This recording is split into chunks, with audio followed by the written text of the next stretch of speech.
ખબર સુરતના ચલથાણામાંથી દારૂની મહેફિલ ઝડપાઈ છે। દારૂની મહેફિલ માણતા 9 શખ્સો ઝડપાયા છે।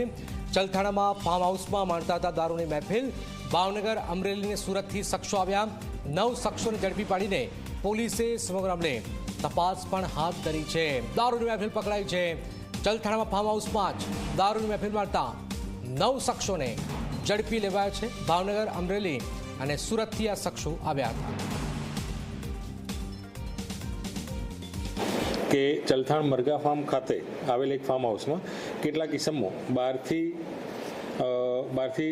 દારૂ તથા છોકરીઓ લાવી અને મહેફિલ માણી રહેલ છે તેવી માહિતી આધારે પોલીસ સ્ટાફના માણસો સાથે બાતમીવાળી જગ્યાએ રેડ કરતા ફાર્મ હાઉસની અંદર નીચેના ભાગે આવેલ રૂમમાં કુલ હોલની અંદર 9 પુરુષ ઇસમો દારૂની મહેફિલ માણતા મળી આવેલ, તેમજ તેમની પાસે 3 મહિલાઓ પણ હાજર મળી આવેલ, જેથી તેમની પાસેથી અલગ અલગ કંપનીના 11 મોબાઈલ ફોન કિંમત ₹1,35,000 તથા અર્ટિગા કાર કિંમત ₹5 લાખ તથા વિસ્કી તથા બિયરની બોટલો મળી કુલ ટોટલ ₹6,37,200નો મુદ્દામાલ કબજે તેમના વિરુદ્ધમાં કરવામાં આવેલ છે।